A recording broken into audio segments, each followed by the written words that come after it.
Hello everyone, আমি তানিয়া চলে এসেছি আবারও একটা নতুন রেসিপি নিয়ে তোমাদের কাছে। আজকে কিন্তু পিঠে পার্বণ পর্বের পার্ট 8, যেখানে আমি তোমাদের সাথে শেয়ার করব আরও একটা রেসিপি যাকে চুষি পিঠে নামেই তোমরা চেনো। তো বেশিরভাগ মানুষের চুষি পিঠা বানানোটা খুব ঝামেলার বলে বাজার থেকে কিনে আনে চুষি এবং বাড়িতে তৈরি করে নেয়। তো বলে দিই কীভাবে চুষি কাটতে হয় এবং কত সহজে হাইজিন মেনটেন করে এরকম দারুণ স্বাদের একটা পিঠে তোমরাও এনজয় করতে পারো। প্রথমে কড়াইতে জল দিয়ে দাও 1.5 কাপ, তাতে সামান্য লবণ, হাফ চামচ মতো ঘি, আর তাতে দিয়ে দাও হাফ বাটি বা তার থেকে সামান্য বেশি চালের গুঁড়ো।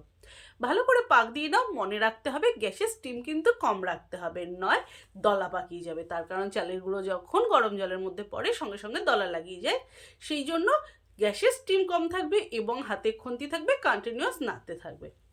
মিনিট 1-1.5 মতো নাড়বে, তাতেই দেখবে একটা মোটামুটি জায়গায় চলে আসছে। তারপরে গ্যাস বন্ধ করে দাও এবং ভালো করে খুন্তি দিয়ে যতটা পারো এক জায়গায় দলা পাকিয়ে নাও, অর্থাৎ আটা মাখার মতো করে নাও। তবে হ্যাঁ, অতটাও সফট হবে না। কড়াই থেকে নামিয়ে নাও। সামান্য ঠান্ডা হলে, বেশি ঠান্ডা করতে যেও না, তাহলে শক্ত হয়ে যাবে। হাত দিয়ে ভালো করে মেখে নাও। উপর থেকে চাইলে ঘি বা তেল লাগিয়ে নিতে পারো। এতে চাইলে এলাচ গুঁড়োও দিতে পারো, আবার না চাইলে নাও দিতে পারো।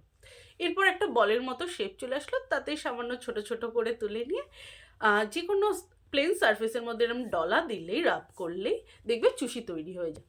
এবার কি করবে, কড়াইতে দুধ দেবে। দুধ থেকে ধরো 1.5 লিটার দুধ দিলে সেটাকে ফুটিয়ে 1 লিটার করতে হবে। তাতে দিয়ে দাও যে কোনো ধরনের মিষ্টি, চাইলে তোমরা গুড় অ্যাড করতে পারো, ঝোলা গুড় বা নলেন গুড়। সাথে কি দেবে, এলাচ গুঁড়ো, এটা অপশনাল, চাইলে দিতে পারো নাও দিতে পারো। এরপরে চুষিগুলো দাও, ভালো করে ফোটাও। চুষি যখন উপর দিকে ভেসে উঠবে, রেডি তোমাদের চুষি পিঠা। খাও দাও, এনজয় করো এই শীতে। আর হ্যাঁ, দেখতে ভুলো না কিন্তু আমার রেসিপিগুলো। Tata, bye bye.